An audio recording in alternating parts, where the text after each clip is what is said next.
할렐루야! 좁은 길을 걸어가는 순례자 여러분, 한 주간 잘 주님 안에서 동행하셨습니까? 오늘 우리가 좁은 길 주일 예배로 모였습니다. 이 시간 함께 찬양으로 하나님께 영광 돌리며 하나님께 예배 올려드리도록 하겠습니다.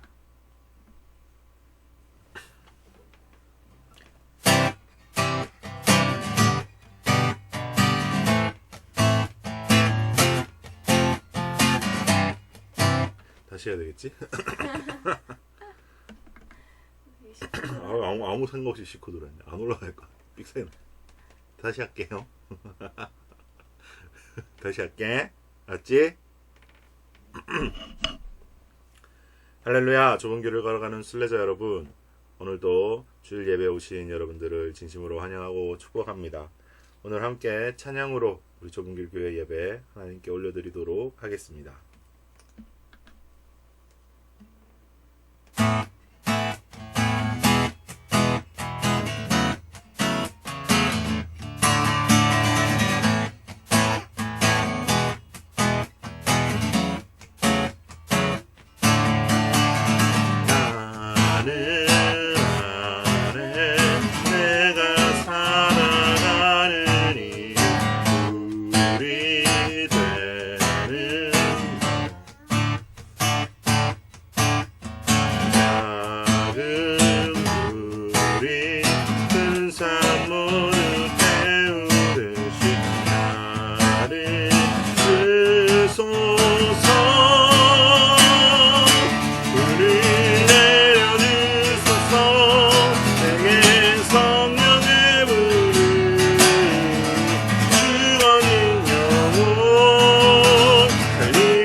시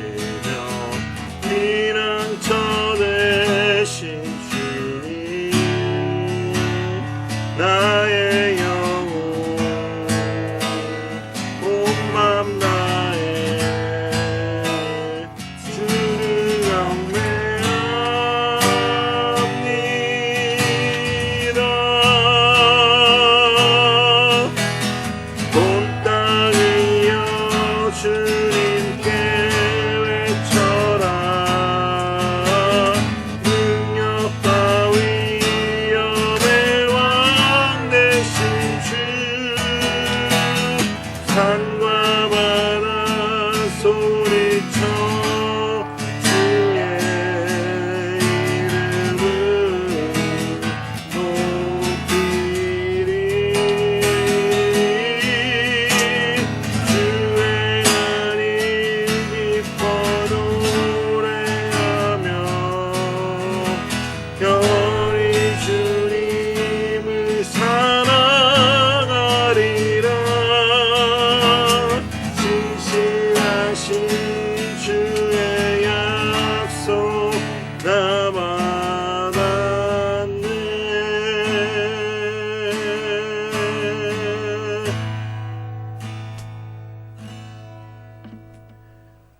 사랑의 하나님 아버지, 감사합니다. 오늘도 주님께 예배드리고 주님 앞에 나와 말씀 듣게 하시니 정말 감사드립니다. 하나님, 좁은 길을 걸어가며 주님 뜻대로 살고자 하는 우리에게 날마다 새 사람의 삶을 허락하시고 주의 보혈의 반석 위에 회개의 삶을 누리게 하시니 감사드립니다. 주님, 우리는 연약한 육체를 입고 있사오니 날마다 넘어질 수밖에 없는 그 연약함을 주님 아시오니 주님 보혈 반석을 의지하며 기쁘게 회개를 선택하며 나아갈 때 하나님께서 말로 다 할 수 없는 용서의 은혜와 또 그 사랑의 은혜를 날마다 체험케 하여 주시옵소서. 하나님, 이제 말씀을 듣고자 합니다. 우리에게 살아있는 말씀으로 임하여 주셔서 말씀이 깨달아지고 말씀대로 살 수 있는 그런 좁은 길을 걸어가는 순례자들 되게 인도하여 주시옵소서. 감사 찬양드리며 예수님의 이름으로 기도드리옵나이다. 아멘. 오늘 우리에게 주시는 하나님 말씀은 마가복음 14장 53절부터 65절까지의 말씀입니다. 이제 마가복음 14장 53절부터 65절까지의 말씀을 공독해 드리도록 하겠습니다. 그들이 예수를 끌고 대제사장에게로 가니 대제사장들과 장로들과 서기관들이 다 모이더라. 베드로가 예수를 멀찍이 따라 대제사장의 집들 안까지 들어가서 아랫사람들과 함께 앉아 불을 쬐더라. 대제사장들과 온 공회가 예수를 죽이려고 그를 칠 증거를 찾되 얻지 못하니 이는 예수를 쳐서 거짓 증언하는 자가 많으나 그 증언이 서로 일치하지 못함이라. 어떤 사람들이 일어나 예수를 쳐서 거짓 증언하여 이르되 우리가 그의 말을 들으니 손으로 지은 이 성전을 내가 헐고 손으로 짓지 아니한 다른 성전을 사흘 동안에 지으리라 하더라 하되 그 증언도 서로 일치하지 않더라. 대제사장이 가운데 일어서서 예수에게 물어 이르되 너는 아무 대답도 없느냐? 이 사람들이 너를 치는 증거가 어떠하냐 하되 침묵하고 아무 대답도 아니하시거늘 대제사장이 다시 물어 이르되 내가 찬송받을 이의 아들 그리스도냐? 예수께서 이르시되 내가 그니라. 인자가 권능자의 우편에 앉은 것과 하늘 구름을 타고 오는 것을 너희가 보리라 하시니 대제사장이 자기 옷을 찢으며 이르되 우리가 어찌 더 증인을 요구하리요? 그 신성 모독하는 말을 너희가 들었도다. 너희는 어떻게 생각하느냐 하니 그들이 다 예수를 사형에 해당한 자로 정죄하고 어떤 사람은 그에게 침뱉으며 그의 얼굴을 가리고 주먹으로 치며 이르되 선지자 노릇을 하라 하고 하인들은 손바닥으로 치더라. 아멘. 오늘 본문의 말씀을 통해서 예수님의 침묵이라는 제목으로 하나님의 말씀을 전하도록 하겠습니다. 네, 오늘 본문 말씀은 예수님에 대한 불법 재판이 일어나는 장면을 보여주는 장면입니다. 이 본문을 통해서 우리는 예수님께서 침묵을 지키신 이유와 또 그 침묵이 가지는 의미에 대해서 함께 묵상을 해보고자 합니다. 하나님의 말씀이 깨달아지고 그 말씀대로 살아가는 좁은 길을 걷는 순례자들이 되시길 예수님의 이름으로 축복합니다. 자, 여러분 아마 드라마나 영화에서 범인을 체포할 때 하는 말을 들어보신 적이 있을 겁니다. 영화나 드라마에 나오는 범인을 체포할 때 하는 말, 일명 미란다 원칙이라고 하죠. 당신은 묵비권을 행사할 권리가 있으며 당신이 하는 말은 당신에게 불리한 증거가 될 수 있으며 당신은 변호사를 선임할 권리가 있다라는 것을 반드시 고지해주고 체포를 해야 돼요. 이것을 고지해주지 않고 체포하게 된다면 불법 체포로 간주되어 그 사람을 가둘 수 없게 됩니다. 그래서 그 사람을 잡았다 손 치더라도 재판에 갔더라도 미란다 고지를 하지 않았다면 무죄로 석방될 수 있는 그런 아주 중요한 원칙이라고 할 수 있습니다. 그래서 이 묵비권이 바로 침묵을 지킬 권리죠. 말을 하지 않을 권리. 예수님께서 먼저 보여주셨어요. 근데 일반적으로 체포될 때 그 범인들이 하는 그런 묵비권과 오늘 예수님이 하는 묵비권의 의미는 좀 많이 다르죠. 그러나 미란다 원칙을 통해서 환기하면서 이렇게 들어갑니다. 자, 예수님의 침묵은 어떤 의미일까요? 자, 첫 번째, 억울함을 풀지 않는 침묵이었다. 이게 굉장히 중요한 이야기죠. 억울함을 풀지 않는 침묵. 보통 사람들은 억울할 때 자신의 억울함을 풀려고 합니다. 자신의 억울함을 들어주기를 원합니다. 그래서 그 억울한 것에 대해서 계속 이야기하는 거예요. 그런데 예수님께서는 오늘 그 억울함에 대해서 단 한마디도 하지 않으셨습니다. 왜 그럴까요? 예수님께서는 억울해도 가야 할 길이 예수님께서 가야 할 길이라는 것을 알고 계셨고, 예수님은 옛사람으로 반응하길 원치 않으셨기 때문입니다. 우리는 조금만 발끈하죠. 조금만 억울해도 발끈해가지고 막 따질 때가 많습니다. 그것은 옛사람의 모습이죠. 자, 두 번째, 예수님이 침묵하신 이유는 진리 위에 서 있기 때문입니다. 오늘 본문에 보면은 많은 사람들이 거짓말로 예수님에 대해서 이야기합니다. 역시 억울한 상황이죠. 그러나 예수님은 본인이 진리 위에 서 있기 때문에 그 거짓에 흔들리지 않았고 그 거짓에 대해서 일일이 대항하지 않으셨습니다. 진리 위에 서 있는다는 것은 하나님의 뜻 안에 서 있는다는 뜻입니다. 그래서 진리 위에 서 있으면 더 이상 흔들리지 않죠. 하나님과 함께하고 있기 때문에 어떤 상황이 와도 어떤 결정이 다가와도 내 자신이 무너지지 않습니다. 하나님과 함께 동행할 때 우리는 바르게 설 수 있으며 세상이 우리를 향해서 어떠한 소리를 한다고 할지라도 진리 위에 서 있는 좁은 길을 걸어가는 순례자들에게는 그것이 아무것도 아니다 라는 것을 알게 된다라는 것이에요. 세 번째, 나의 뜻이 아닌 하나님 아버지의 뜻을 지키는 침묵이었습니다. 예수님이 억울한 것도 많고 거짓으로 이렇게 고소고발 당한 것도 많지만 그것들을 다 침묵할 수 있었던 가장 큰 이유는 예수님의 뜻이 아니라 하나님 아버지의 뜻을 지키는 침묵을 선택했기 때문이다. 이건 어떤 의미가 있습니까? 하나님의 뜻이 나의 손해와 직결될 때 그때 믿음으로 순종할 수 있는가라는 것을 우리에게 본으로 보여주시는 예수님입니다. 나의 손에 직결될 때 그것도 돌이킬 수 없는 피해로 돌아올 때 그때도 믿음으로 하나님 아버지의 뜻을 따를 것인가? 예수님은 따르셨습니다. 예수님은 십자가의 잔이 지나가길 원하셨어요. 그렇게 기도했어요. 그러나 그렇게 기도했지만 마지막에 기도할 때 어떻게 하셨어요? 내 뜻이 아닌 하나님 아버지의 뜻대로 되길 원합니다 라고 기도를 마쳤죠. 그 기도하신 대로 선택하신 겁니다. 오늘 예수님께서는 이 자신의 침묵을 통해 오늘을 살아가는 현대 그리스도인들에게 물어보십니다. 누구야? 땡땡 집사야. 너 조금만 억울한 일이 생겼을 때 어떤 선택을 할래? 나는 십자가까지 참았단다. 누구야? 거짓으로 사람들이 너를 고발할 때 너는 어떻게 선택할래? 나는 하나님, 진리 안에 서 있었기 때문에 흔들리지 않고 침묵을 지킬 수 있었단다. 나는 평안했단다. 누구야? 너의 뜻이 아닌 하나님의 뜻을 지킬 때 너의 삶에 발생하는 손해들을 기꺼이 감수할 수 있겠니? 나는 돌이킬 수 없는 죽음까지 순종했단다. 라고 말씀하시는 겁니다. 예수님을 따른다는 것은, 예수님의 제자가 된다라는 것은, 그리스도인이 된다라는 것은 예수님이 하신 선택을 그대로 따르는 선택을 하는 것을 의미합니다. 자, 이제 이것을 구체적으로 우리의 삶에 어떻게 적용할 것인가? 정답은 십자가를 바라보는 것입니다. 옛사람으로 살면 나 자신을 바라볼 수밖에 없어요. 나의 감정이 중요하고요. 나의 환경이 중요하고요. 내가 처한 상황이 중요하다고 생각합니다. 그러나 그것은 옛사람의 반응입니다. 새로 다시 태어난 사람은 그것들이 중요하지 않아요. 십자가가 중요합니다. 예수님께서 견디신 그 십자가를 바라보면 뭐 끈질 게 없어요. 내 안에 십자가 지시고 부활하신 예수님이 계시기 때문에 더 이상 나의 상황과 나의 감정과 나의 배경과 나의 감정이 중요하지 않게 된다라는 것이죠. 자, 히브리서 12장 2절 말씀을 봉독해 드리도록 하겠습니다. 믿음의 주요 또 온전하게 하시는 이인 예수를 바라보자.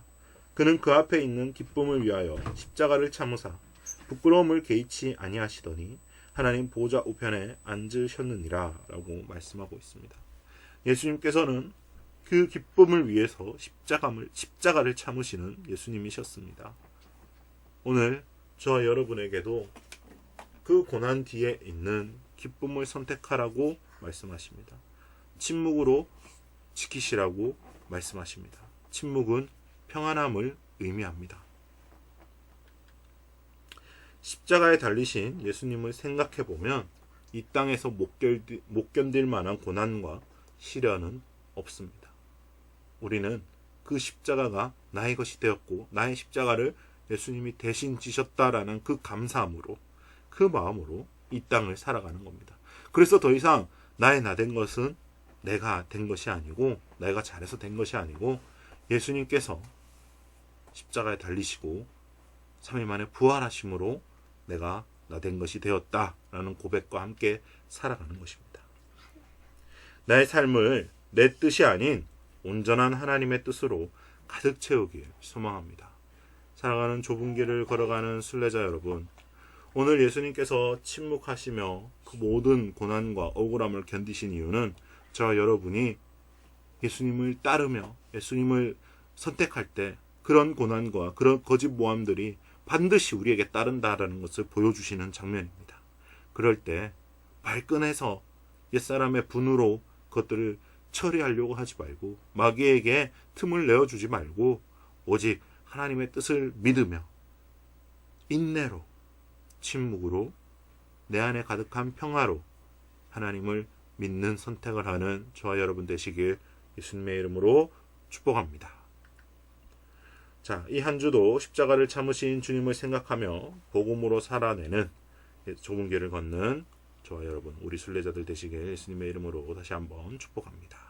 우리 이제 말씀을 생각하시면서 나의 하나님 찬양 올려드리시며 준비하신 예물 하나님께 올려드리도록 하겠습니다.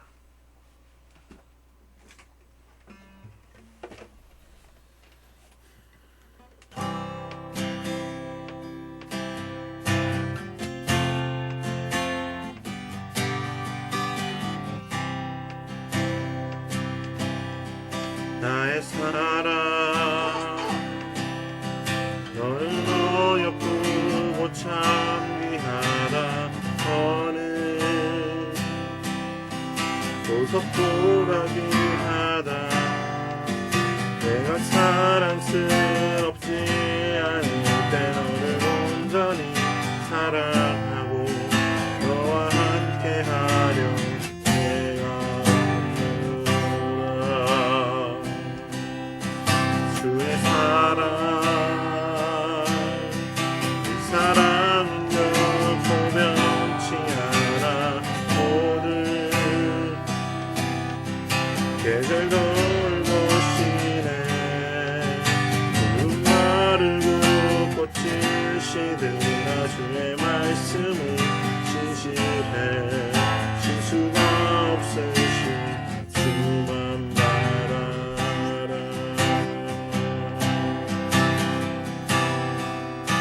주님은 알아와 계신 나의 삶 속에 임하시며 주님 알기를 주만 보기를 소망해.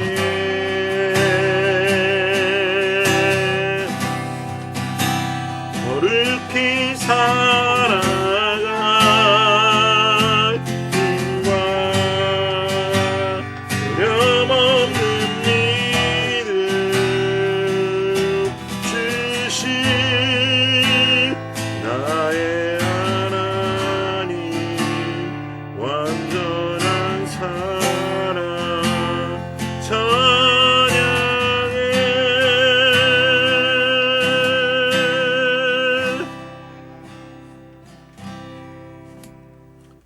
사랑의 하나님 아버지 감사합니다. 오늘 불법 재판에서 침묵을 지키신 예수님의 의미를 생각하며 우리도 이 시간 그 예수님을 따르는 삶을 살기로 다짐합니다.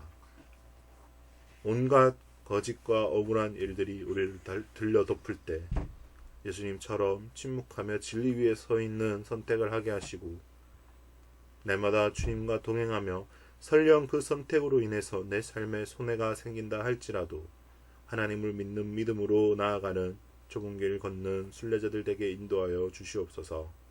하나님, 또 이 제단에 하나님께 귀한 예물 드리는 손길들 하나님께서 아시오니 30배, 60배, 100배의 하늘의 복들로, 신령한 복들로 삶의 선물로 채우시고 함께하여 주시옵소서. 감사 찬양 드리며 예수님의 이름으로 축복하며 기도를 드리면서 이제는 살아계신 우리 주 예수 그리스도의 무한하신 은혜와 하나님 아버지의 극진하신 사랑과 성령 하나님의 감화감동 교통하심이 이제 예수님의 침묵을 본받으며 평안으로 하나님을 선택하며 하나님과 동행하기로 다짐한 모든 좁은 길을 걸어가는 순례자들 머리 위에 지금부터 영원히 함께 하시기를 간절히 축원하옵나이다. 아멘.